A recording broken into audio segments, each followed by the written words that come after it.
A school board meeting to order at 6 p.m. We'll start with the roll call. Charles Blacklands. Here. Kevin Boyles. Here. Tom Hageland. Here. Ruth Nelson. Here. Jana Shogren. Here. Sarah Spear. Here. All present. Thank you. And let's stand for the Pledge of Allegiance. Pledge allegiance to the flag of the United States of America and to the republic for which it stands, one nation, under God, indivisible, with liberty and justice for all. Wow, I think that was the best Pledge of Allegiance I've ever heard. Thank you, audience. We got disconnected. Okay, this meeting is being conducted in accordance with Minnesota Statutes 13D.02. It is being, you can watch it on YouTube Live, and it is being recorded, which will be available on the website as soon as possible. And our first thing to do is approve the agenda. It is amended. We have a couple of additional recognitions. We removed an action item regarding SROs.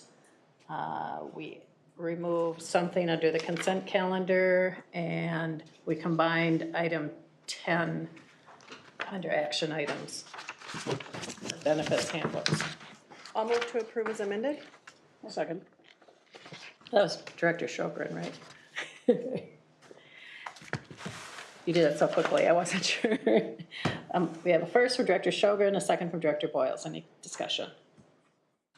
Hearing none, all in favor, say aye. Aye. Aye. Those opposed, same sign, motion carries. We'll go right on with presentations. With first, Anne Marie Locker is going to talk about rental fees.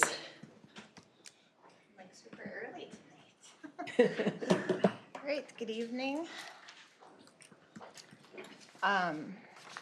In your packets, you will find two different fee schedules that I have brought with me tonight. I'm gonna pull them up online here too. So at the last board meeting, we made some changes to policy 902.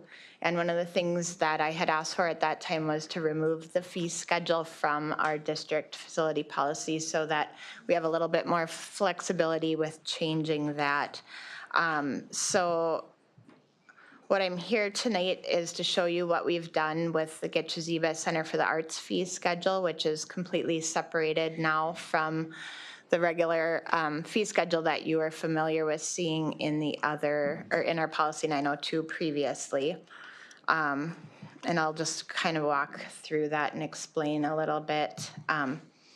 Our Getchee-Ziba manager and I put this together, and what we tried to do with it is kind of have different levels of events to put a heavier fee on bigger productions because it's a lot more work all around for our staff from booking the event all the way through to the end of the night. So you'll see the 6 different kind of levels of events, and we would be determining with the customer and with our Getchee-Ziba manager what level people would come in at, or their event would come in at as they're coming in to use the space. The first one's pretty self-explanatory with the lobby use only. So anyways, I'd like to walk through this and just kind of explain it to you guys how we came about this, and then ask if you would like to put this as a motion to actually approve these, or if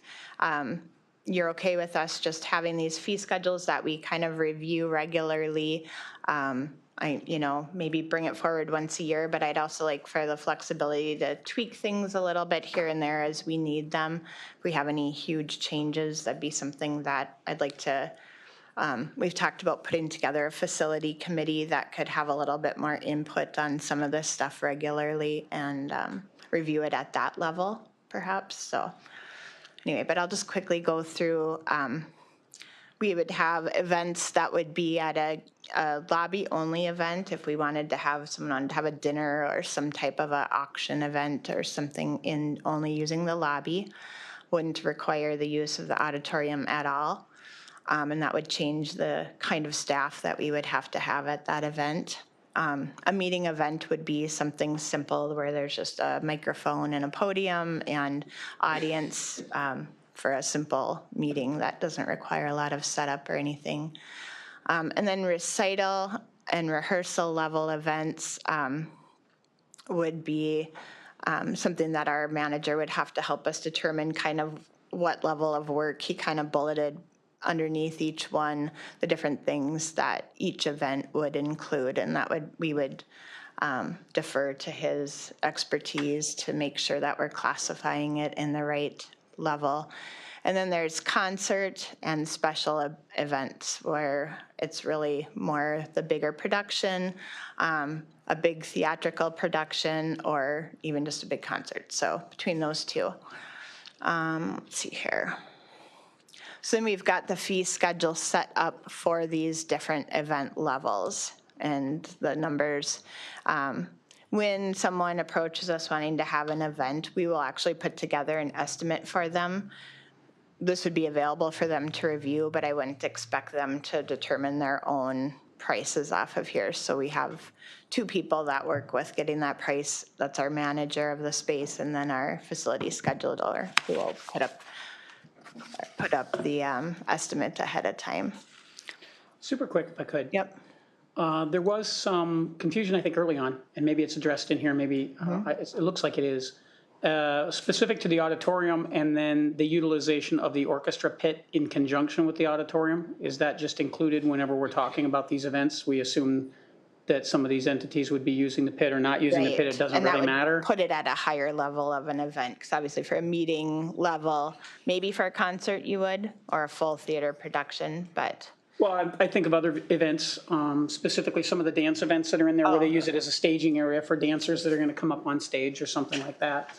Okay. So I think there's some confusion on how that would work. And we have, we also have other spaces. I mean, you're not putting musical instruments down there. They just have Right. people going down there to get ready to Come out. do whatever, because they can just come right up the stairs and come on there, right?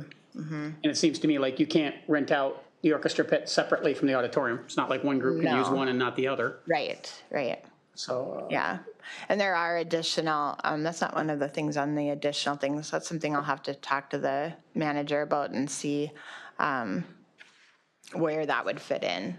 But I'm sure, obviously, the full theater production could include. yeah, I mean, I don't see it itemized in here anywhere. Yeah. So in my mind, whenever Yeah. they're doing something that involves the auditorium, it would also include the orchestra pit is how I would read that. So Right. if that's not how you guys intend it, you might want to go back to it. Yep, okay. I will put that on my list to check with him on. And then some of the other additional charges that we will have are, for some of the musical instruments and piano, obviously, the grand piano, and some of the technical equipment that's not typical with the standard rental. There may be some extra charges, and I would have to defer to his area of expertise when these different things are being used and need to be used, so.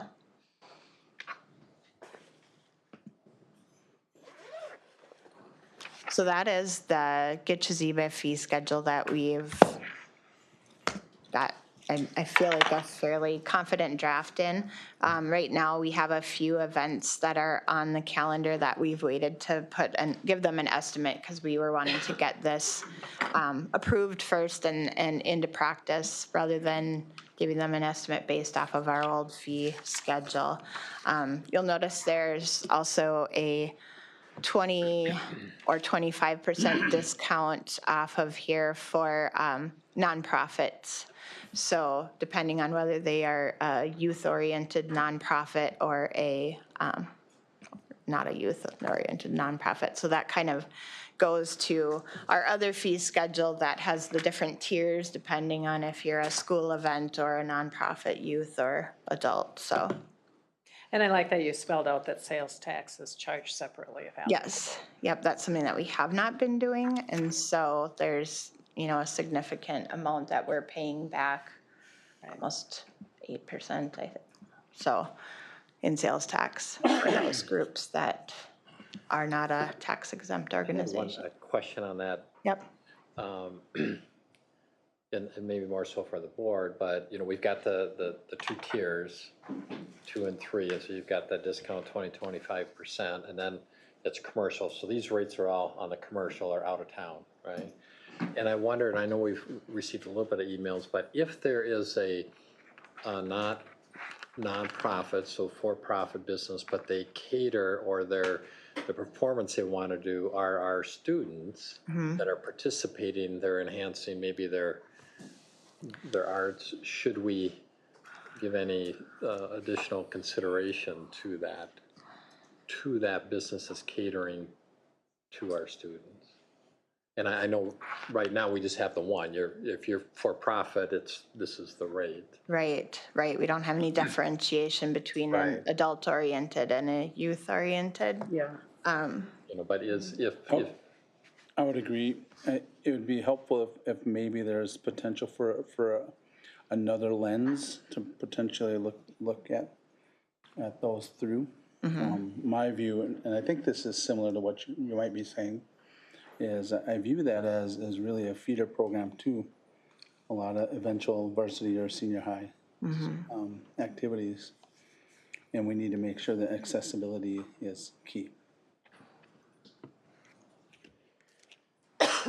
So you would look at maybe doing like an adult for-profit fee and then a slightly less youth for-profit? Because either way, we would be paying sales tax for that, whether they are youth-oriented or not, so it's. Yeah, it wasn't be so much tax about the exempt, but- sales tax, but maybe Yeah. it's, if they're for profit, but it's for our youth, it's a 50% discount or something. But I just wanted to bring that up to see if that was something to consider. I would agree. Again, if this is the only way that youth can enter into those areas or those arenas is through those, early on, those for-profit, I just want to make sure that they're still able to do so. And that there's no limitations or few limitations along that path. Yeah, I don't know what the wording would be like, but something to consider. And I think the intent in the fee schedule too was really looking at not having, there's not profit being made on the fees. These are really fees to cover expense. Yeah. So I think that's the other thing to be prepared of is if we discount and it doesn't cover the expense, and that's coming from the general fund to fund that outside event. So I think that's the balance. I think that's what Anne Marie was charged with looking at when you have Yeah, these no, I events in the think, service. overall, I think this is excellent. It's just that one little category, I wondered if, Did you say 15 or 50%? well, or some percent. Maybe it's 30%. We have a 20 and a 25%. Maybe it's a 30% discount or. Well, I don't know that it should be more than a Right. nonprofit discount, though, would be the only thing I would say. If it's Be a like commercial. Or the other way around, I guess. Yeah, it should be. Yeah. The other way around. Yeah, okay, I just wanted. Pretty good at math, but that would happen. Well, because if I heard you right, sales tax is being broken out and charged separately Now as a line item, right? Yep. So now you can levelize the playing field on the fee structure. And to Heidi's point, though, I mean, if we're charging more for a commercial outside the district entity for adults, I mean, if we're charging more, then we're actually making more than we would be to cover our costs in that case, because if it was a nonprofit that came in, right? So I guess I kind of fall where Charles and Tom are. I think that we need to look at one more tier in there for that for-profit entities, specifically local ones that are doing things with our kids. Yeah, I'm great with that, and I think this is gonna be a very dynamic Sure, it's not document, set in stone. because right now, we don't really know. You did the best you could as far as breaking even, but we don't know if this is gonna help us break even or not, and so we might have to raise or lower prices based on what we Right. learn in the coming Right. year. So, but And when we were looking at this too, we were comparing to like the Rife Center and some other places. Yeah. They're probably the most comparable as far as how they have their prices too, so. I was very impressed when I read through this and all the detail that's in Yeah, here, it's so, really good work. yeah. Well done. Thank you.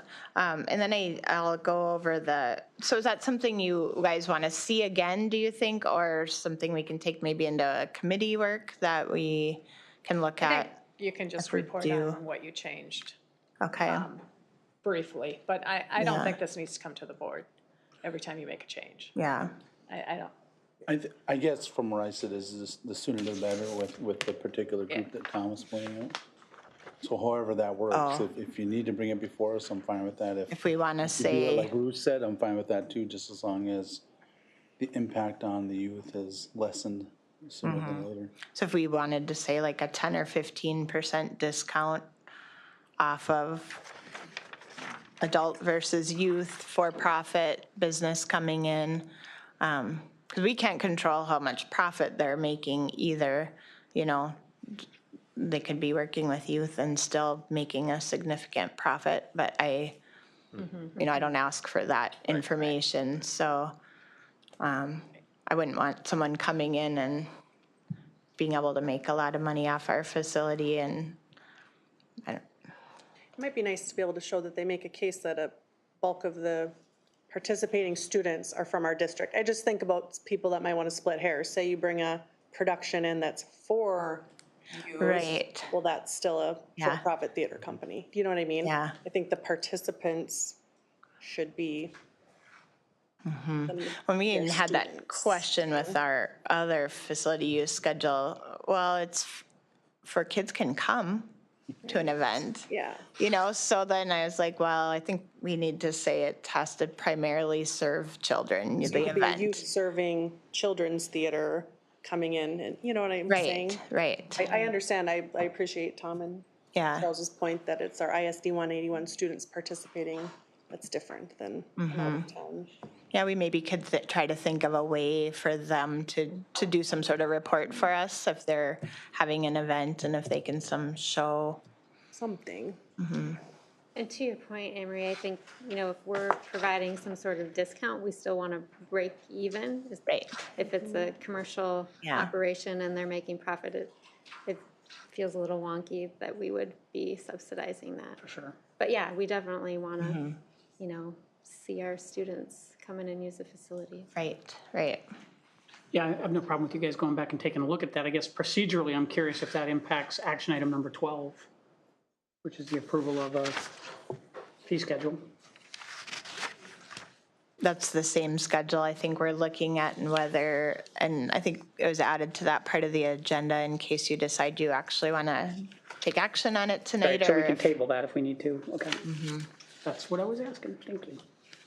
So then, do you want me to bring it back one more time with some ideas on how we can incorporate the youth aspect, do you think, or? My own take is that we probably don't need to, but I would, if we have some of these entities that are known users of the facility or will be known users, I would maybe, ask that you guys get a little feedback from them before you publish, just to make sure. Not that we have to have their permission, but I think it would be nice to get a feel for it so that we don't get the same cycle we had last time, which is the fee structure gets published, we get a bunch of emails, then we send you back to the drawing board. It seems to me if we can Right. cut one piece out of that loop, it would be nice. And I suspect emails might still come, and a question I neglected to ask, so I apologize. I think sometimes when you're talking about numbers and increases, it's easy. What are we talking actually? Because I think we raised the fees, and then those folks aren't in a tier. Do you know what I mean? So what's the true cost? Is this costing said group $300 more or $1,000 more? You know what I mean? Or $5,000 more? I think context matters to this too. And Right. I apologize that I didn't Nope. reach out and ask that question. That's okay, because you can look at the other fee schedule has crossed out in red the former, Getchazeba Sure. Center for the Arts. So it went anywhere from $240 for a tier 1, less than 4 hours, up to $1,500 for a tier 4. Okay. So that More than 8 1,500 hours. turned into 1,800, right? And then, okay. So, but we didn't have any, with this, it was no matter what your event was. It could have been a simple little event, or it could have been, one of the issues we ran into too was events lasting not just longer than 8 hours, but 12 hours or more. And, because they're loading in and doing some photos or different things early in the day, and then it's after midnight when it's all wrapped up. We had 2, now we have 1 staff person, so that gets to be long days, and we want to make sure so that this new addresses that as well, where we're taking any extra hours over a typical like 8-hour workday and adding additional fees to that, so. Because previously it just said more than 8 hours, so that could have been 23. I mean, there was no limit on the upper level of it either, so. So I think I'm hearing that we are all positive with this, and we'll look at some kind of a discount for that for-profit events that's Serve incorporate youth. our youth, yeah. Yeah, and I think if we look at that, we might want to make a few other adjustments then, but I also want to make sure we're kind of across the board, so any group serving youth, and maybe we can kind of come up with a way to say which youth are you serving, not necessarily just putting on a performance, but they're actually participating somehow in the event. So even if it's not people who've used it before, just because I don't want to have to say certain groups, just need to make And then sure. we pulled this out of the policy, so it doesn't have Yes. to keep coming back here. Yep. So I think we don't want it to keep coming back here. Right. But you may want to, after a month or two, just give us an update on how it's going and Okay. like a quick, we did Yep. incorporate what you asked and that kind of stuff, so. That sounds good. And then I was just going to bring this one up. This is still definitely a work in progress too. I think there's other adjustments that need to be made. I need to work closer with buildings and grounds to kind of make sure we're covering our costs here. But I, for now, just took out both the studio stage, which is the Black Box Theater, and the Gitchezebe, as they're both addressed on this other fee schedule. And then there was just a couple little changes. I believe this was an error before this facility. On tennis courts, it used to say court per hour rather than facility, which made it very, very expensive for anyone who wanted to come in and do a tournament or anything like that. And then I also added the applicable sales tax to this as well, so that we will be charging that as a separate line item for anyone who comes in to our rest of our facilities as well. So, Question? yep. Don't see the pool complex in here. Do we ever get any inquiries about Yes. rental Is of that? I And thought given that we was- have the new aquatic center, I mean, where are we at with that? We need to work on that. We've got a old aquatic center handbook that we found from several years ago that was in a draft form, I believe, and never approved. So So it's being reviewed. it is being reviewed. Perfect. Thank you. So And lifeguard staffing isn't a typical staffing, so trying to figure out. So what it'd be these are. kind of a specialized space like some of these other, right now it's actually under specialized space, it just says pool with climbing wall, gymnastics gym, planetarium. Because we did have people using the pool occasionally, previous to having the new aquatic center. But we have to hire district staff and they have to be available to rent any of those spaces under specialized spaces, so. Yeah, and the pool seems like it would be more expensive than a. Yeah, I think we'll climbing have to wall. pull it out of there and have its own, maybe it'll get a, If we've never had inquiries, I guess I'm not deeply concerned about it, but it seems like there's no other facility right like that anywhere around, so it may Yeah. spur any number of inquiries that we wouldn't have foreseen, right? Yeah, I'm hoping it's well used, so. If you build it, they will come. Right now, the kids are really excited to be in it, so. Okay, any other questions for Anne Marie? You got our go-ahead, okay, great, thank you very much. Good job. and we don't have to do an action item on that. Okay. Next up, we have discussion on middle school participation and non-continuation participation agreements. And Jack Freeman and Josh Fortes are busy running parent meetings this evening, so that's why they are not here with us. So we have developed, as we learned, we needed to have activity agreements in place, which we did not. So we've been running with cooperative agreements. So just to give you a reason of why we had to go this route, we were starting to flag things that were concerned where students would be considered ineligible to participate, which then would also impact the team's eligibility for participation without having these agreements in place. Homeschool is a separate, so homeschool students have always been eligible. They'll continue to be eligible as long as they meet the statutory definition of a homeschool student.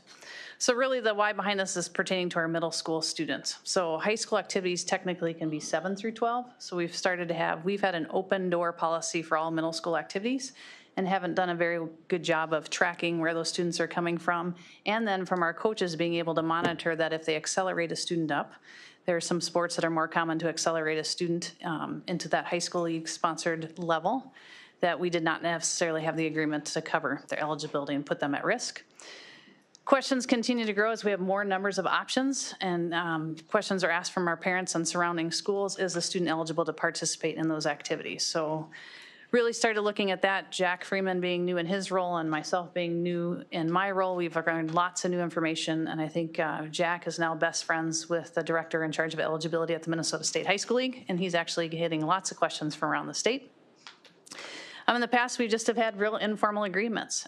Previously, if you look at there's been 2 really long established schools that we've supported and had involved, and we just have kind of let things go. So there's lots of responsibility on our end to clean those things up and make sure we're protecting our students.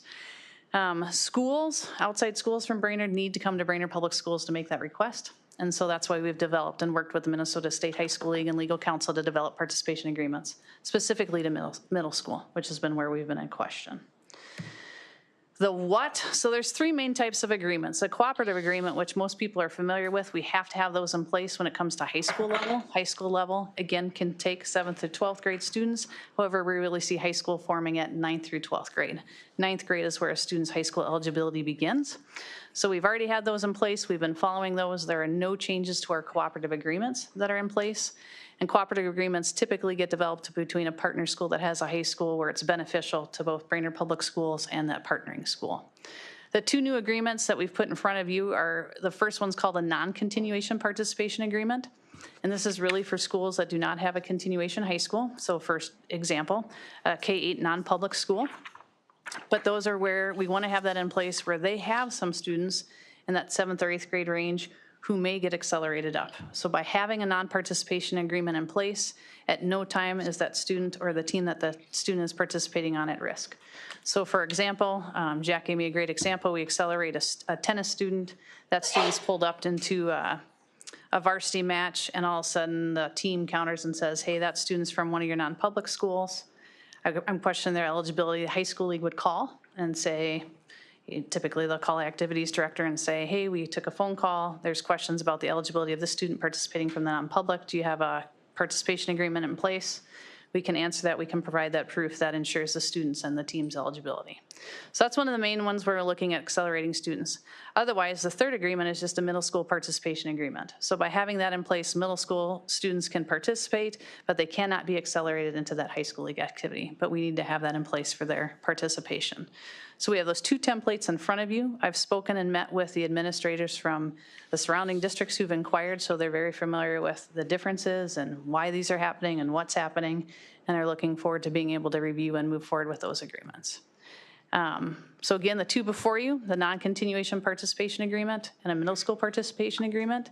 How this process works is once you approve that template, then the activities director and administration, so typically this is going to be at the middle school and high school, they're going to work together to work collectively because the school making the request can choose what agreement they feel best fits their needs for their middle school students. And then we'll review those, we'll get those in place. The school board clerk will sign off on that agreement to make sure that it's gone with the board review. And then we'll have that agreement filed in the activities office for any Minnesota State High School League inquiries, and we'll review these agreements annually. This way, we're going to ensure that we're continually looking at rosters. Jack Freeman, our activities director, has been working directly with coaches, so they're more cognizant as they're working with their different athletes from different schools. We'll also be having a different way through the registration process of asking where the student is coming from and participating from. So that would be our process moving forward. Any questions? Heidi, is the definition of homeschool 5 or less? Yes, according to Minnesota statute. So what happens if a family has 6 or 7 children. They're from the same family. So it's when you do more of a homeschool consortium, where you have multiple students coming under one roof for instruction. So if they, okay, there's no issue then if they would qualify as homeschool. Yeah, we've had families, I mean, this is an area too where we've had families of 7, 11. Okay. And that's never been an issue. They still qualify. It's really when it starts to become a consortium. Yeah, but I mean, when this all came up, I read the statute, and the statute is vague. It doesn't specify that, right?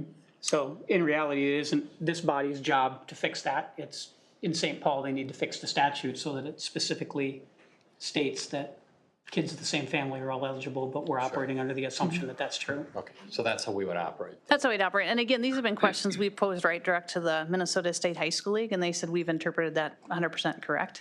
But just looking at past rosters, we have had large families who are homeschooled, and they've participated all along, so it hasn't been an issue there. Okay, good, thank you. You're welcome. Thanks for cleaning this up too. Yep. So, and I can tell you too, as we have there's different options all around the state and actually all around the country, which will continue to have us ask eligibility questions as parents and families come forward. Well, it's an important exercise beyond this, right? If we think back to when we approved the resource officer, the school resource officer contracts with both the cities of Baxter and Brainerd, right? Just for the community's benefit, we had what I would consider to be an intact and legible agreement in place with the city of Baxter. Mm-hmm. We did not with Brainerd. It was like written on a cocktail napkin. Now that's since been remedied because we redid the contract with our attorney and their attorney, and we got it all sorted out. And I'm sure we'll find more and more of this stuff where we have to go through and we have to clean all this stuff up. And again, And it's important to note that this is procedural, but it's really important to protect the students, the staff, community members, and the district itself. absolutely. Absolutely. One other question that I've heard, and this is probably taken care of in here, but if somebody is being homeschooled but they're taking online school at home and they're considering that part of their homeschooling, how does that work? So a homeschool student is identified as any student being homeschooled registered with the district and living within our homeschool boundary. Now, again, this is where as more school of choice options become available, that's why it's very important that we're having communication with the high school league, because some, depending on how they register, who they're taking their instruction from, there are some homeschool registrations where whatever entity they're with, they actually are considered a public school, or they're issuing credits and they're issuing diplomas. That's why we will always go back and double check if it comes into question. And we just took one today that these connections academies that are popping up across the country. When we have something new, we always go back and ask so we can make sure we're ensuring the eligibility of our students and get the answer to that question, that family right away. Yeah, which makes sense. So if they're just using an online curriculum, so to speak, and not necessarily through an online school district, that's a very different thing. Mm-hmm. Thank you for clarifying that. Yeah, it's really, really good work. We've learned a lot. Jack Freeman's done amazing work, so very grateful to Jack. But hopefully if you have any questions, but we'd like to get the templates for those agreements approved. Middle school activity registration starts August 31st. So I know we have some directors that are anxious to be able to have that in place and move forward. And that's what we have printed out here. And it's an action item later in your. Okay. Any other questions?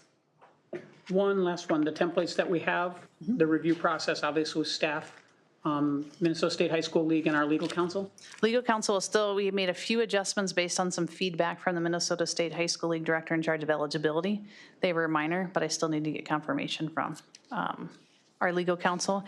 Basically, from the high school league as a district, you have the right to put in place what you'd like in a participation agreement. We wanted to make sure all we had in there was what do we do to ensure eligibility of students. But we'll get that final stamp from Attorney Edison too. But he's been involved in the whole process since we learned of our non-compliance.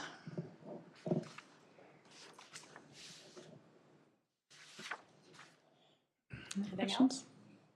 Okay. Thank you. Thank you.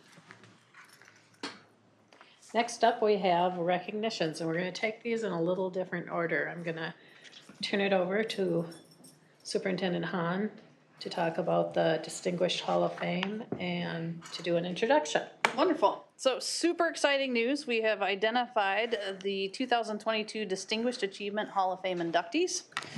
And we are proud to announce that Raymond Frisch, a 1948 Brainerd High School graduate, is being honored for his service in education. We have Stephen Johnson, a 1987 Brainerd High School graduate, for his service in law. And we have Robert Nystrom, a 1975 Brainerd High School graduate, for his public service. So the Distinguished Hall of Fame Achievement Committee has been hard at work. We'll get ready to honor those inductees as we approach homecoming this fall in our school year, but each of the inductees have been notified and their families have been notified, so lots of exciting times coming. And then my second recognition is I'm going to ask Christina Lundgren to come forward and introduce herself. So, and we have a new Director of Instructional Technology. So as you're aware of, Sarah Porish resigned, and we've been looking at how to replace the work that she's done, and so we have two sides of that. So Christina is coming from the instructional technology. Right, so hello, I'm Christina Lundgren, and just for a quick introduction, I'm kind of a lifetime warrior. I graduated from Brainerd High School, and I taught at Brainerd High School since 2000 as a chemistry teacher, and then the last 3 years I moved into the technology integrationist and online school coordinator at the high school, and I'm now excited to move into the instructional technology position. So thank you for the opportunity. Nice. Yeah, we're really excited to have Christina. Congratulations.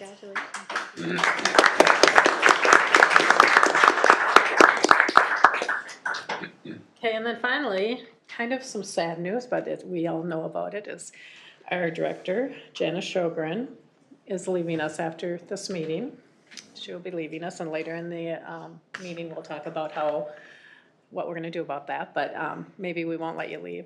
I wish we.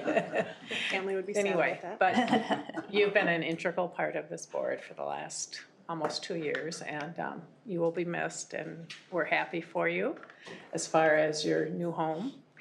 I brought in the flowers and a little note, so, but we're gonna miss you, and we're sad it couldn't have worked out that you could have stayed and had a new home. I know, I'm sad too. Yeah. Thank you. So, And we do have cupcakes, oh yeah. so we'll celebrate at the end with some cupcakes. Those of you who are with us, you can join us for a cupcake and share and thank Director Sjogren for her service as well. Yeah, thank you. Charles, you gotta wait till And they have after the sprinkles. Sprinkles. So that ends our recognitions. Maybe we should all give Jana a hand.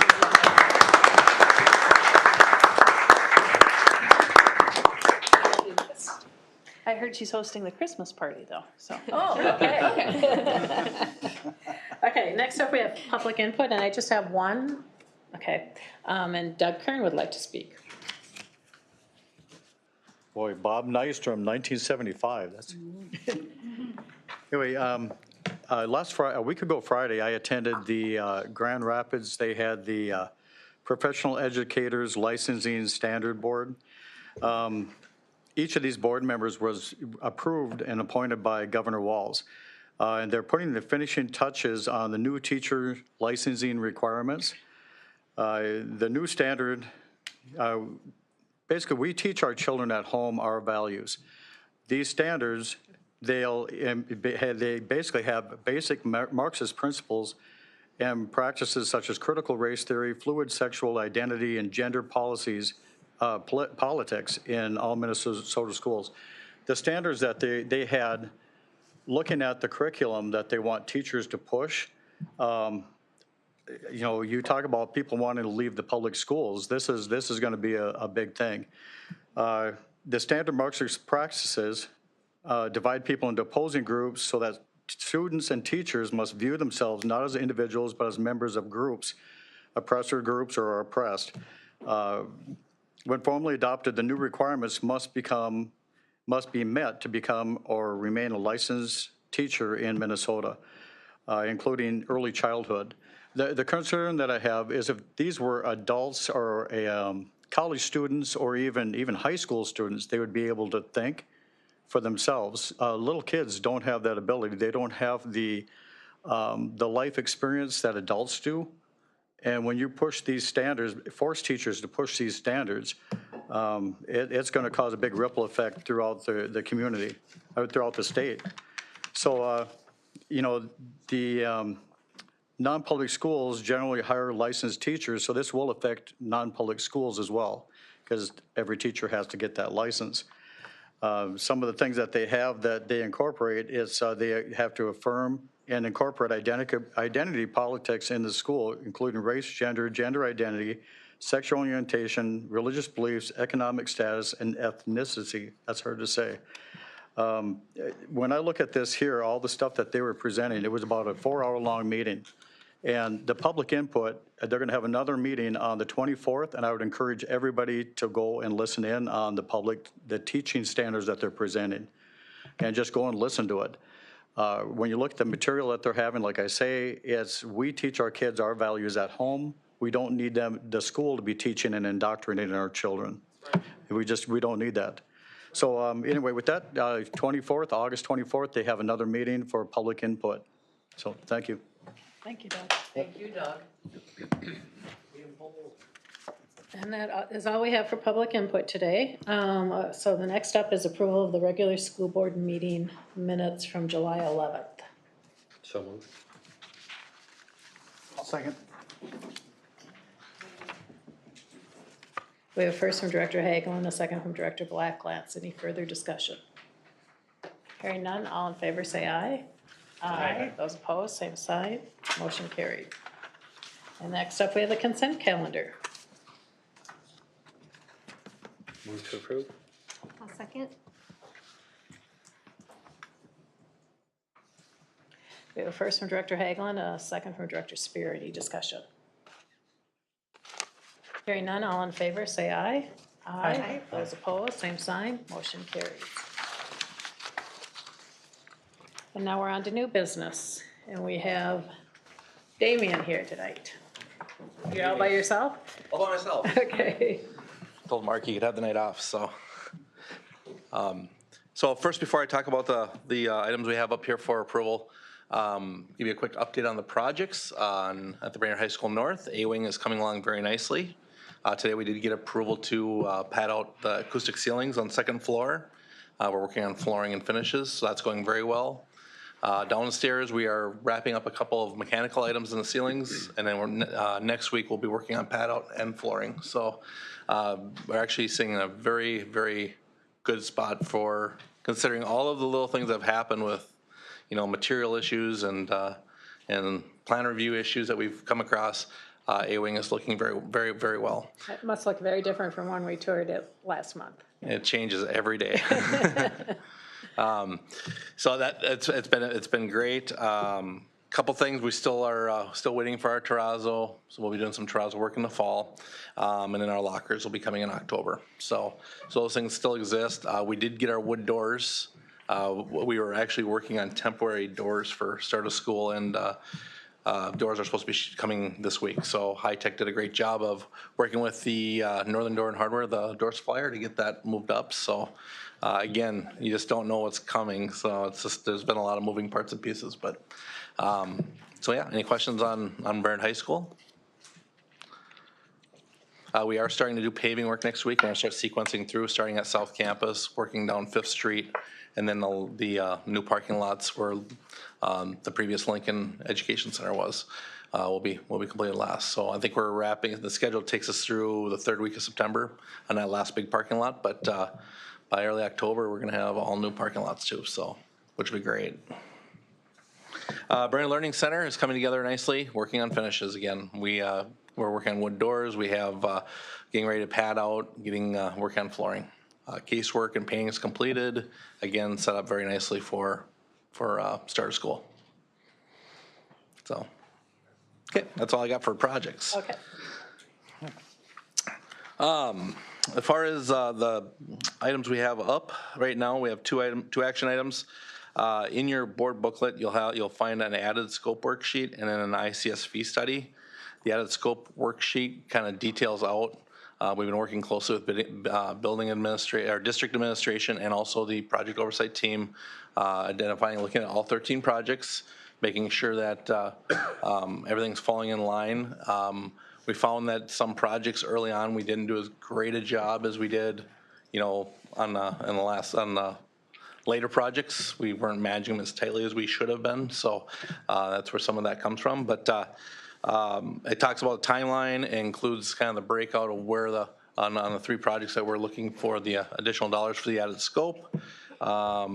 And it also talks about the months where reimbursables, talks about where the added timeline was on the different projects.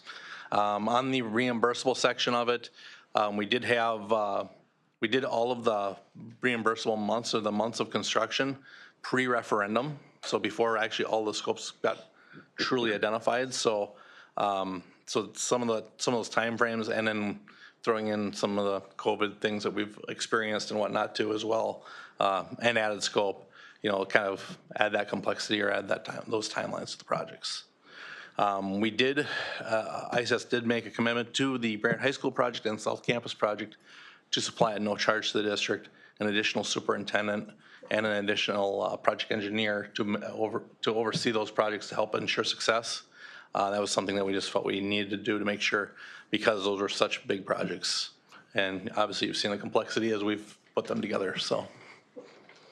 Do you have any questions on those documents? So, yeah, I just want to say the project oversight team has seen these several times and seen them and worked with ICS to adjust and ask questions and stuff. So this isn't something that was started, as this says, in April of this year. Yeah, I was just going to kind of make that similar comment that this has been going on for a few months and kind of got things dialed in. And in my mind, the fees make sense because of the increased scope of work that's been taking place and per the contract. The reimbursables also fall in line after 3 or 4 months of kind of dialing this in. Yeah. We had lots of good discussions on this. Yeah, and Reed TC has been, working very closely with myself and Dave Bergeron as we were working through that as well. So, and Heidi, of course, here in the last couple of weeks. But Learning lots. Yeah, absolutely. Okay, thank you. Okay. So we have these broken down into the management fees under the first action item, and then the reimbursables under the second action item. I'll make a motion to approve the additional ICS program management fees for the added project scopes at Nisswa, Lowell, and the Warrior Early Learning Center in the amount of $297,416 as presented. I'll second. Okay, so we have a first from Director Spear, a second from Director Boyles. Any further discussion? Hearing none, all in favor say aye. Aye. Those opposed, same sign. Motion carries. Then I'll move to approve the additional ICS and reimbursable.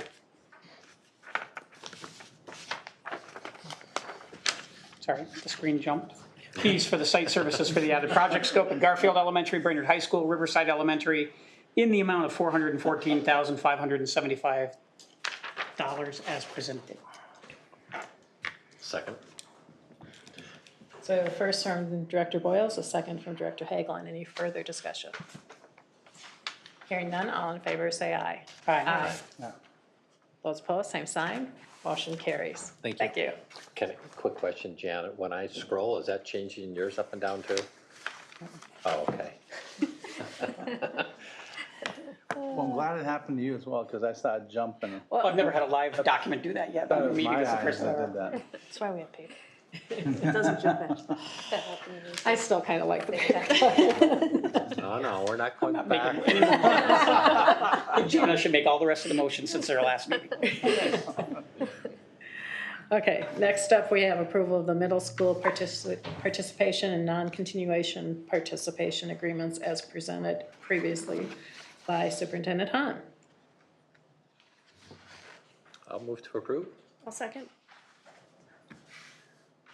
First from Director Hagelin, a second from Director Sjogren. Any further discussion on that? Just caveat, we're waiting to hear back from legal counsel, so there might just a Yeah, I don't. minimal chance that there could be a tweak to it, but, I don't. right. Really, it's the high school league guidelines and rules, so So if something got tweaked, it would have to come back here, but otherwise we're good to go. we should be very good to go. Okay. Okay, all in favor, say aye. Aye. Aye. Those opposed, same sign. Motion carries. Feels like we should play music. Okay, next up, we have approved the presented timeline and process to replace school board member Janice Sjogren. Talk about another learning experience. So here's what we've learned. So let me pull this up.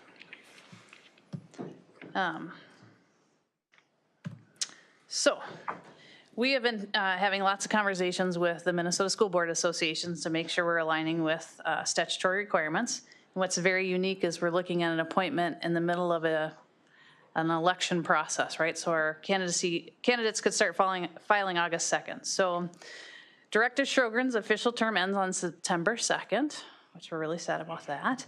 So what happens is this is considered a special election seat because it's a 2-year seat. Just like Director Spears, she replaced vacated seat, Director Nystrom's seat. So technically, that seat is also considered a special election seat. So when we look at timelines, this is what's happening. The time between the start of the vacancy and the special election process, if it's greater than 60 days or 2 school board meetings, the school board needs to appoint someone to fill the seat.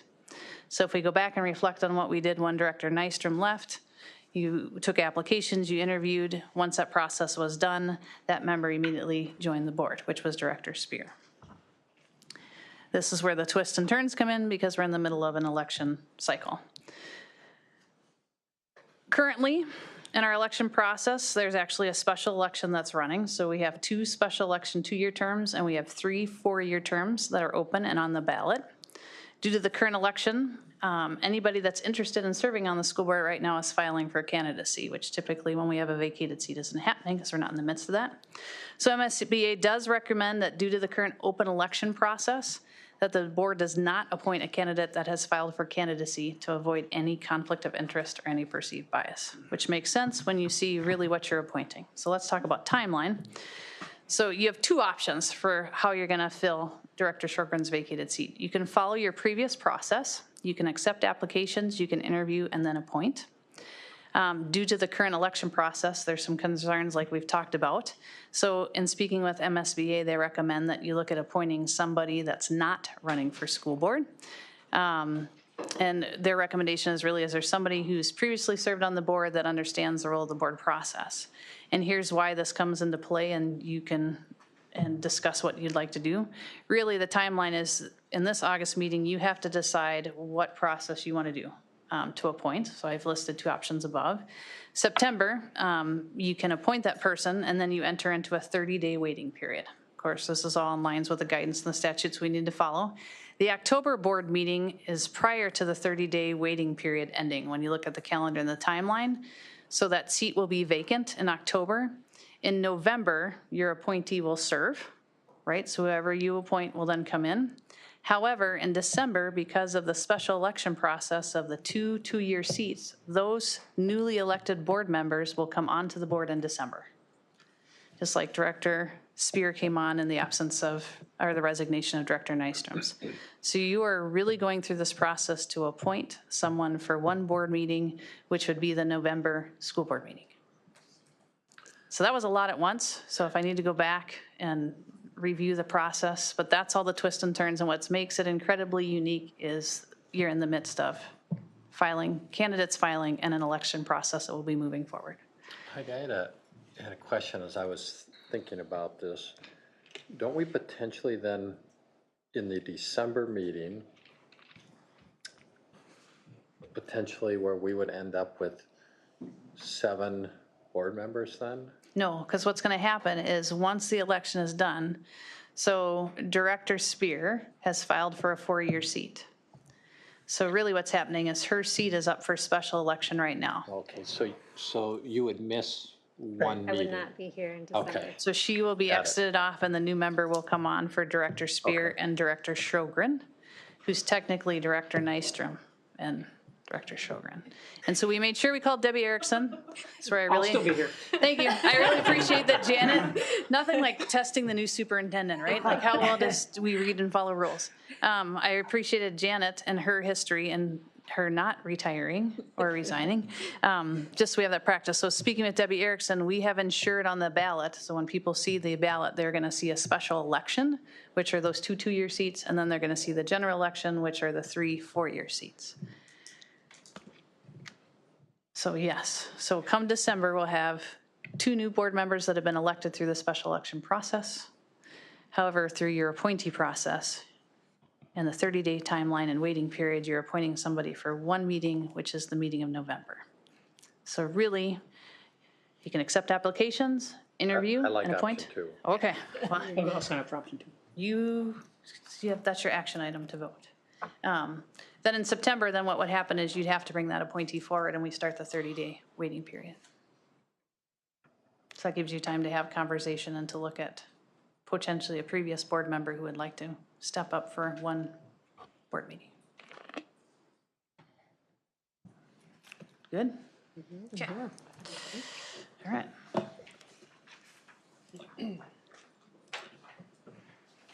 So I'm thinking maybe 2 of us should be responsible for bringing a board member. Because we can't really do this. We can talk about it now, who we would like to select for a board member. Or we can select a couple of We us. can do that in September. September, so right now you have to determine We what gotta do the process you're gonna process. do. So Okay. that it's publicly known, Yeah. the process that you're adopting. So those But- were the 2 options. You can ask people to apply Okay, and so then in September, you would talk we about, will want appoint. to have some ideas on And they'll board discuss members. who you'll appoint. Okay, okay, And then their 30-day waiting period starts. okay. Well, I would move that we move forward with, if it was presented as option 2, that we appoint a previous board director in our September meeting. I'll second that. Further discussion? And perhaps between now and then that our Chair Nelson reaches out to Okay. a previous board member. Our previous board members are interested. Okay. Yeah, it would be good to know if they're Yeah. interested or not. Well, and then by virtue of waiting till September to bring that forward, we have the candidacy period for filing for school board ends a week from tomorrow. Correct. So then we'll know what Right. that landscape looks like. Are you worried about tying your hands at all by stating a previous board member? What if you reach out and, We'll figure it out. okay. I just wanted to make sure if there, that wording, say a previous board member's not available to serve in November, do you want to say that you'll appoint somebody? We might move you back. Just for a week. The recommendation from MSBA, when they read through all of this, is really with the active process you have going on right now, anyone who's interested in school board can file, and they have that open period. So really, there's a lot of training and understanding that goes along. So the recommendation is if you have a previous board member who's not running, who would be willing, that's probably your best recommendation for 1 meeting. So that's just coming from the Minnesota School Boards Association. Makes sense. You can rent them from Sarah. Wait, so we have a first from Director Hagel and a second from Director Boyles. Further discussion? Hearing none, all in favor, say aye. Aye. Those opposed, same sign. Motion carries. Okay, so with that, and now I gotta find the right sheet. We are looking at, with the exit of Director Sjogren, we need to replace her position as clerk. Janet, did you steal my, I hid my list. I'm opening it up right now. Perfect. So right now, I'm the chair, Charles is the vice chair, Kevin Boyles is the treasurer. So what seat is being vacated in the organizational structure is the clerk. Okay. So Well, I would suggest we have Director Hagelin take that position. Are you willing, Director Hagelin?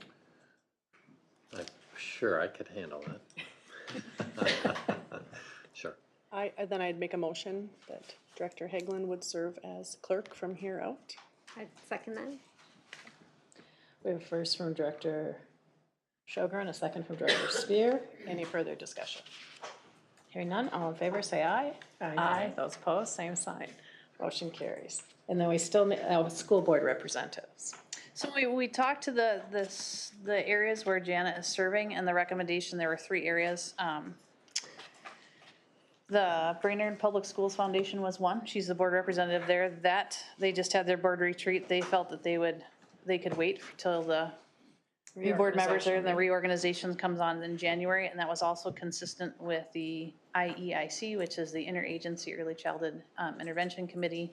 And then the third one was the Equity Advisory Task Force, and there's already 2 board members on there. So the recommendation from school board representatives was really waiting until new board members come on, and then you could look at, because more than likely in December, when you have 2 new board members, we're gonna have to do some restructuring then, and then we'll have to do that again at the reorganizational meeting in January. Hopefully you can just wait until the reorganizational meeting. For in the, that was the January. recommendation for the 3 spots in the board representatives, because those committees have already met and their work is moving forward, so. Okay, perfect. So no action on that if everyone's in agreement. Okay. Approval of the Security Officers Service Agreement with General Security Security Services Corporation is presented. Marcy Lord. Good evening. So in your packet is the agreement. It is a 1-year agreement. That's how it always is. It's for 2 officers. It is a rate increase of about 3.9%. So it is higher than the 2%. However, they did want a market adjustment last year that was higher, and we negotiated it down. So what we ended up settling on was a 2% on what they had proposed last year, which is where we came at with the 3.9. Otherwise, everything else is the same, and this contract is paid for with the Safe Schools funds. Any questions? I'll make a motion to approve the agreement with General Security Services Corporation. I'll second. Okay, we have a first from Director Spear, a second from Director Boyles to approve the Security Officers Service Agreement. Any further discussion or questions? Hearing none, all in favor, say aye. Aye. Those opposed, same sign. Motion carries. Thank you. Thanks, Marcia. And next, Alyssa Thompson will be up here to talk about meal prices for the next school year.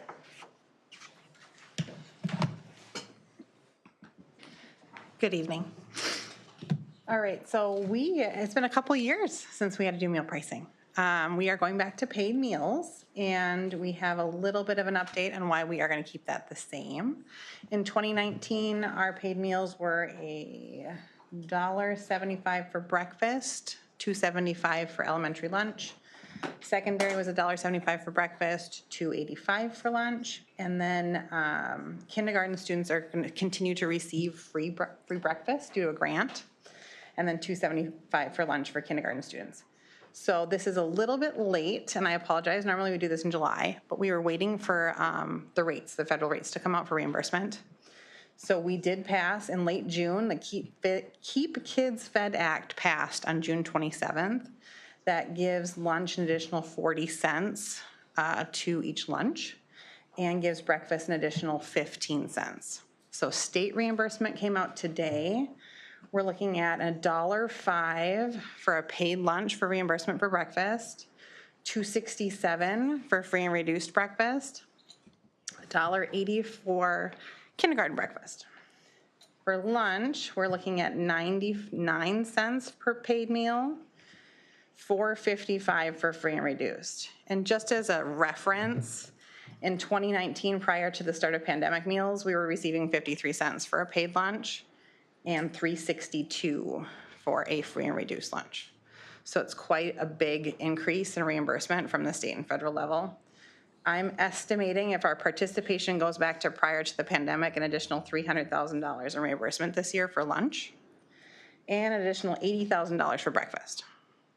So that, with an additional stockpile of food due to a late warehouse delivery for commodities, I feel like we are okay to keep the prices the same for families. I was very cognizant of inflation to families and that we're going back to paid meals. And so I don't want that impact to be on the families while maintaining a budget in the food service department.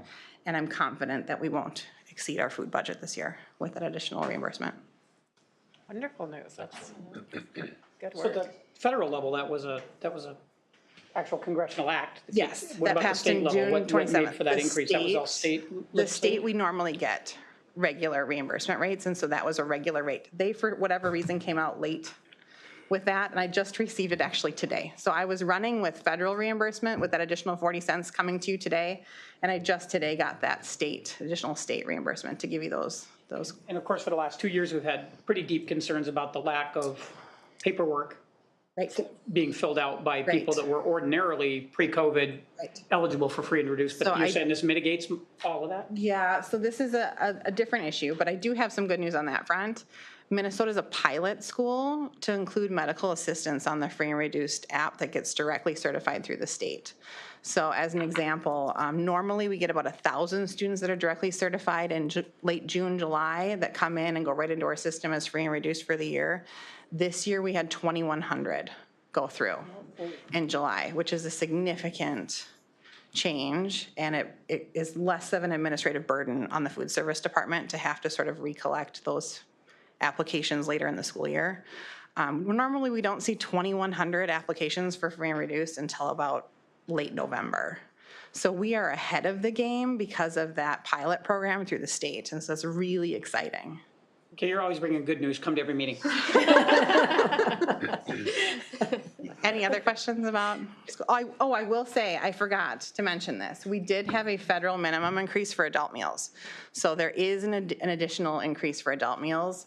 Breakfast is $2.85 and lunch is now $5. The minimum for lunch was $4.95. I rounded it up to just an even $5. That makes sense. So are we still using local farmers when we can? For Yes, produce? so we are still part of that Sprout, which is that local hub. Then also with our primary distributors, so like Bix and Upper Lakes, we do also get locally grown apples and other things through those two companies as well. Good, thank you. Do we have a motion to approve the meal prices? So moved. Second. First from Director Shogun, a second from Director Blacklands. Further discussion? Once again, thank you for all that. That's complicated work you have to do to figure that all out. He loves it. I do love He really it. loves it. Okay, thank you. Hearing no other discussion, all in favor, say aye. Aye. Those opposed, same sign, motion carries. And next, we have the PSEO agreement with Central Lakes College. So in your packet is the agreement, and it is a 3.3% increase from last year. Last year was $243 per college credit. This does end up being a large chunk of our budget, which is why it's in for your guys' approval. Talking with the college, this is just their standard rate increase that they are projecting in order to cover their costs. Nothing else has really changed in this agreement. It's a year-to-year agreement. And I did run some calculations because there's two options with PSEO. We could do this, or we could have it where the students are claimed and the college is paid directly by the state, and that's a different rate. However, when we run, if we claim the ADMs and then pay this rate, we actually come out ahead compared to the other option. So it is a little bit more burdensome on our MARS coordinator, but it does have increase in revenue for us because of that. So Yeah, we changed it that way, I don't know, 5 years ago or something, was it? it's been a while since we've had this in place, prior to me. Yeah. How long have you been here now? 4 years in this role. I remember when we did this. You probably remember too. I do. No, It was good work. Okay.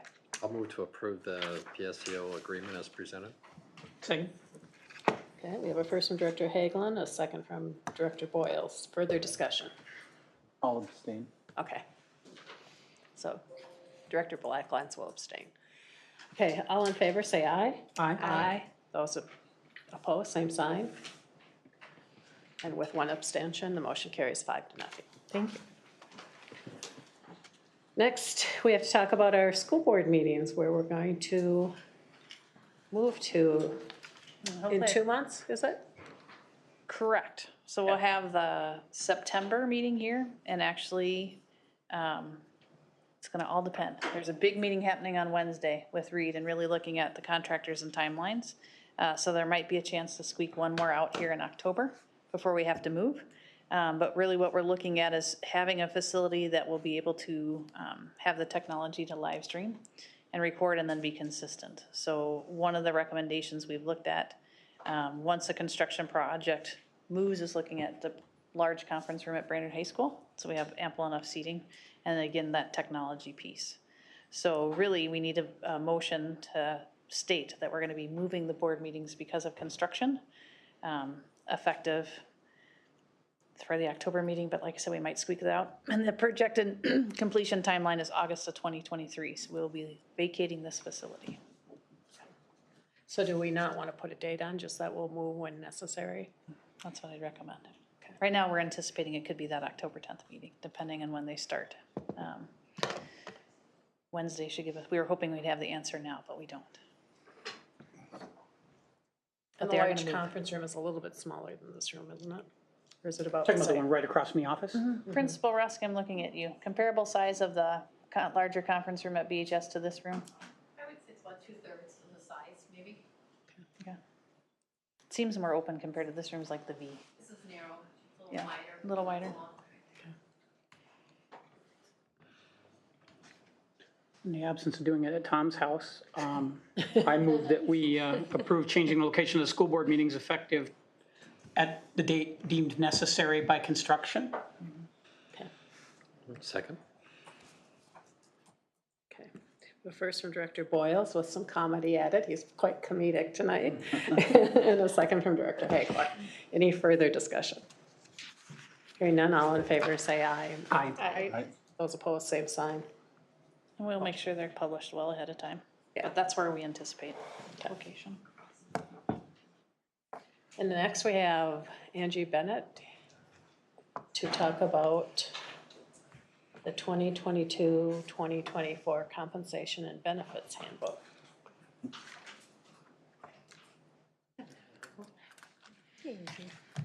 This should be pretty quick. So we kind of went through the whole technology and specialist handbook. I don't know if that was last month or the month before, but really trying to look at kind of putting like groups together and creating a more comprehensive compensation and benefit summary basically for them than a one-page sheet. So this was the next three kind of in line. So we have community education. And this group, mostly it involves in this handbook is the child care workers and pre-K plus leads and those types of positions. And they have a little bit different benefits, I guess, structure than some of our regular full-time employees because a lot of them have variable hours and very part-time. So you'll see kind of that outlined in there. And then there is kind of a salary scale on the back on kind of how they progress through steps. Coordinators and department support. So again, this includes the majority of people who have the coordinator title. And then department support, so people who are supporting another administrator at the district office or district-wide position, includes our Indigenous student liaison and coordinator as well, and kind of putting them in that same type of alignment with benefits. And then really did another market survey and created a step system for them as well, so they can kind of have predictable compensation. Behavior management specialist is another one that was continued to be just kind of a one-off sheet. Historically, they've had just one pay rate, and if there was an increase, we increased it across the board regardless of years of service. I've since created a pay scale. So it will be based on education and experience. They can get placed at higher up to step 3, and then they can progress up in steps. That is one position that is right at the top of a market. So we're really kind of trying to hold that top hourly rate. We're not taking away pay from anybody with this change, but people coming in may not go, right to that top of the line, but then benefits kind of creating a system across the board so everybody is similar. Any questions about any of that?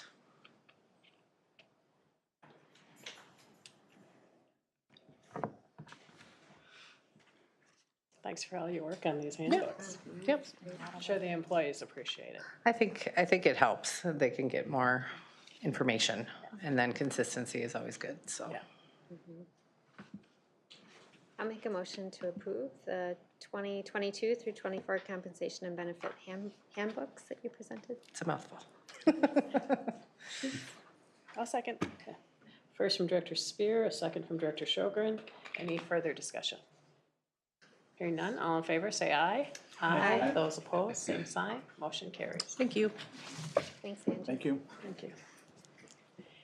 Next up, the second and final reading of revised MSBA policy 608.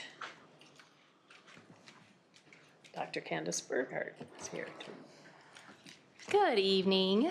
Hi. I am here for that second and final reading of Policy 608. There have not been any questions that I've received or any other language changes that I'm aware of. So I'll present that back to you. Okay. Yeah, this is a pretty short Yeah. policy. I'll move to approve the second and final reading of revised MSBA policy 608. Well, second. We have a first from Director Hagelin, a second from Director Boyles. Any further discussion? One quick question, sorry. On the 3A, we have we've spelled out services for disabled children, and I think we were trying to use people first language. Oh, sure. Yep. In that one too. Yeah, that's a great one. That was the whole point of the revision. Yep. We'll send that back to MSBA too, since that was their catch as well. Great. Okay, so Director Hagelin, are you fine with Yeah, that? with that addition. That addition, and Director Boyles with your second? Okay. Good. Good All catch, right. Director Spear. All in favor, say aye. Aye. Aye. Those opposed, same sign. Motion carries. Thank you. Thank you. Thank you. And then our final action item is to approve the fee schedules for the Gitche Zee Center, which you heard about earlier. Did we want to just table that, I think, or? Oh, that's right, we were tabling it. You're right. We Thank you. could potentially just, I mean, I'm happy to make a Right, motion to no, go. we talked about it, that we weren't gonna do a motion on it, we're just leaving it, right? So we're never going to approve what was presented then? Right. Correct. Not tonight. Ever? No, they're gonna bring it back. Well, they're gonna come back with what they changed, but it's not. And then we're gonna change, or then approve it?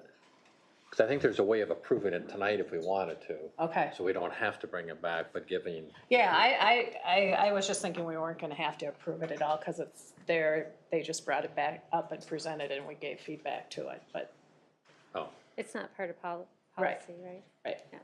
okay. Well, what, But if you feel more comfortable having us give an initial approval with changes. no, I'm fine with it, it's just that it references policy 902s. But it's separate from 902. Okay. Yeah. The Perfect. belief was it wouldn't be a future action item, it would be a future update that they would come back to Right. us with to update us on what they did to incorporate our feedback. Okay. Okay. Okay. So we're done with action items and we're on to informational. Jenna, your last Brainerd Public Schools Foundation report. So the group got together and had a nice retreat at one of the board members' homes, and it was a great time to reflect on the past year and the accomplishments of our awesome school foundation, you know, the significant contributions from the big event and for scholarships and dream big and that sort of thing. So it was really just a time to look forward to location and theme for next year's event, which I don't know if I'm supposed to say yet, so I'll let them do their big reveal when the time comes. It just really hats off to a committed group of parents and community members who work hard on that committee to raise money on behalf of our students. So, yeah, it's been a fun group to be a part of. Wonderful. Mm-hmm. And you're new to it too, Dr. Hahn, right? I've been a part of the big event planning committee, but now I'm an official ex officio, Okay. that's what I was told. So it was very, very familiar with their work, but it was fun just to be part of listening and learning. Very passionate, dedicated group of community members and business owners and parents. It was really fun. Yeah. And Director Blacklands, Equity Task Force update. Basically, my update is, I guess, acknowledging the next Equity Task Force, which will be 12 noon on August 16th. That's right, we had a big presentation last month. Okay, Business Services Report?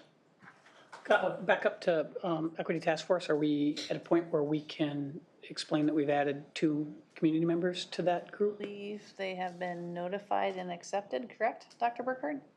Yeah, have so added- maybe we should, for the public's benefit, call out I guess we added 3 people, right? We added some staff. Correct, correct. So do you want to identify members? Sure. Okay.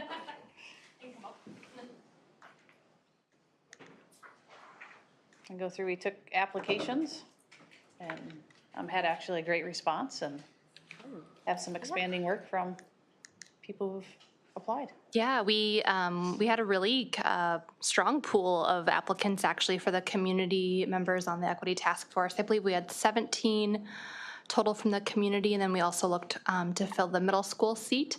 Director Boyle, Superintendent Hahn, Erin Karlgaard, and myself helped review applicants using a rubric that we had developed. And ultimately, we chose, I'm really hoping I get their names correct, John Aga, who is the president of United Way. And then Michael Erickson, who is a longtime community member and had children that went through Brainerd Public Schools and was a school psychologist for many years and is well connected to the American Indian student population as well through his work as a school psychologist. So very excited to have them on board as our community members. And then for our middle school representative, we chose Allison Van Vliet. I can never remember how to pronounce her last name, but she's a collaborative service worker for us who's from the Standing Rock Reservation, and I think will be a great asset as well. Wonderful. That's awesome. Yeah. Thanks, Candace. Yep. I think that I'm going to add to Dr. Burkhart's report too. Based on the community members who are seeking, we have some additional community members who want to get more involved with some facilitated community conversations, and I know emails and communications were sent to them as well for follow-up, so. Thank you. All right, so it did say enrollment report, but there is no enrollment report. We'll have the first one for the school year next month, which is exciting. I can't believe we're already going to be rolling. I did want to give a quick update on the Baxter SRO. So they are having a compensation study done. It was supposed to be done back in May, but they're still waiting on the results, which is why we don't have a contract for you. It is expiring. They have no concerns with providing service the start of school. So hopefully, if they have an answer by the next board meeting, I would have an agreement for you to present. So they know what their rates would be through 2022, but they don't know what 2023 would bring, and our contract is for 22-23. And then also next month, we'll have the proposed tax levy. So that came up very fast. Oh, yeah. Okay. Thank you. Thank you. Thank you. And superintendent's report. Yes, really want to just give a shout out to our amazing administrators and directors in the back of the room. We had a busy week at the Crow Wing County Fair. I spent, at least those of us on Tuesday, it was hot. Hot. It was much cooler the other nights we went. But just a great opportunity to connect with our community, and just our kids are so excited. And our principals, it's like, you guys walk on water when the kids come through. So it was really fun. We gave out lots of buttons and pencils. We had stickers, but found out we shouldn't give stickers. So we followed that rule, even though it seemed like everybody else was giving stickers. But it's in the contract not to give stickers. So we have lots of stickers to do when we come back to school. But a great time, and I just was very appreciative that they gave up of evenings and recruited parents and PTO members and all sorts to come with. So it was a very fun event for us to get out there. And as we can tell, it's really starting to get our communication plan out and about. So a place to belong, Brainerd Public Schools. We sent out invitations. We have lots and lots of tours going on. So much so it's getting busy and we're recruiting more tour guides. So that's very exciting. And a good diverse, we're tracking data from if it's a community member, if it's a current parent, or if it's an incoming potential family looking at the schools. And they're pretty well spread out. So also a huge shout out to our administrators, because that's another layer that we've added during what used to be their time to catch their breath in summertime. But it's August, so now they're back full time and working hard. We've had some questions coming out about COVID, so at the plan we will continue with our just mask optional. We're not going to require mask. One of the things we're waiting for, the CDC seems to be adjusting their quarantine guidelines. So one of the requirements from the state of Minnesota is that we post a safe learning plan. And so once we hear those quarantine guidelines, we'll have that published. And that's really in case of a positive case or a positive test that comes through. So we'll have that published and out to all of our families and community August 30th. And then we will continue to disperse free rapid tests to any of our students and families that have them. So we'll have those available at all of our schools once again. So that's going to be the next work coming up. Otherwise, it was a very busy month. There's no rest here at the schools. We're very very active with lots going on, and it seems like school's starting, because activities are starting, and we just finished summer school, and now we have activities going, so very exciting time. Yeah, That's- thank you, thank you. So everyone, remember to stay for cupcakes. We'll have cupcakes afterwards. Just get the napkins. And I think, so you can look here for future meetings. Our next board meeting is September 2nd, or September 12th, and school board filing closes on August 16th at 5 p.m. And first day of school is September 6th. Whoop, whoop. Can't wait. Yeah, those are the important things I can see on here. So do I have a motion to adjourn? So moved. Oh, wow. Well, cupcakes. Well, since it's Director Sjogren's last meeting, she can have the motion to adjourn. And a second? I'll second. First from Director Sjogren, a second from Director Boyles. All in favor, say aye. Aye. Those opposed? Okay. We're adjourned. Thank you, everyone. I will, if